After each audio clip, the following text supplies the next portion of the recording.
Hello and welcome. I'm Carlos Flores, Director of NABERS, and I'm here with Rachel Gatter, President of the International Well Building Institute. Hello, Rachel.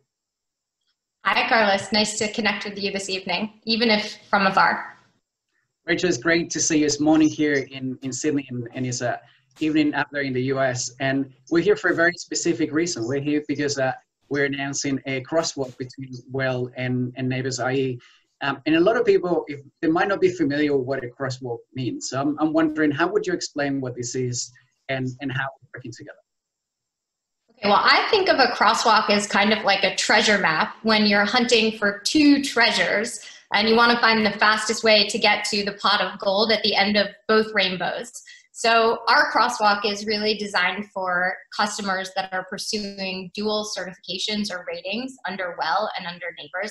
It's designed to create a streamlined pathway, especially for ongoing requirements under Well for annual monitoring of various IEQ-related metrics. So we're trying to allow our customers to expend the minimum amount of effort while still receiving the maximum amount of benefit. That's great. I love your analogy about the treasure map, by the way. I think I'm going to steal that going forward, if you don't mind. I think the reason why I think this is really important is that we have a lot of people who are trying to both do Well in NABERS IE. And both rating tools have a lot of things that are in common because we're both really driving performance measurements for indoor environment quality in buildings. And there's a lot of things that we both measure, but because we started as different organizations, different countries at different points in time, we do them in slightly different ways. And up until now, if people wanted to do both, maybe they need to take the same measurements twice.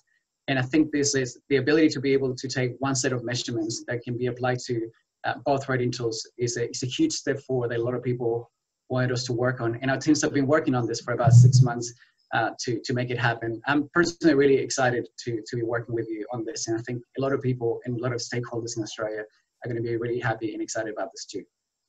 Absolutely. Australia always punches above its weight, and it was one of the very first markets where we saw that deep commitment to ongoing monitoring of performance for indoor environmental quality. In large part, that's thanks to the leadership of NABERS and many others who have played influential roles like GBCA along the way. So we're really excited that this crosswalk is that first artifact of the deepening partnership between IWBI and NABERS, and always happy to give our customers one more reason to raise the bar on their own performance and their own commitments. Absolutely. Couldn't agree more, Rachel. And I think this kind of partnership and work would be important at any time. But right now is not any time. We're actually in the middle of a global pandemic. And I think the topic of just health and in buildings and beyond has never been, more top of mind, especially for people in our generation who never lived something like this before, everyone who are alive today. And Rachel, I'm wondering, there's a lot of talk at the moment of what this is going to mean for buildings and a lot of speculation and some early estimates, but I'm wondering what you think this is going to mean for a sector, for people who work in healthy buildings and driving spaces that are better for people.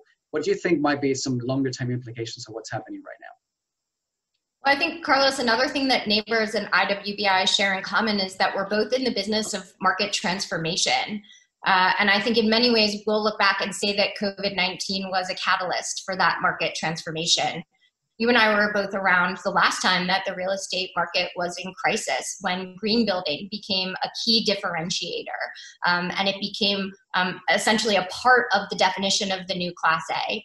And I think that right now that's what we're seeing start to play out with healthy and well structures that support the health and well-being of the people inside of them, that increasingly is the best way to attract the ideal tenant and the ideal talent. Absolutely. And we already had early engagement with a lot of owners who have told us that they see indoor environment quality being not just a key differentiating factor, but maybe a really important part to demonstrate in all kinds of buildings to occupants that these buildings are safe, particularly at a time where we're all really mindful about our own health and the impact of crowded spaces. I think is a time where we're going to see a lot of changes going forward, and it's probably even more important than ever to actually, if you haven't started, you're looking at this video, you haven't started your journey on how to make your building your asset more healthy, more sustainable.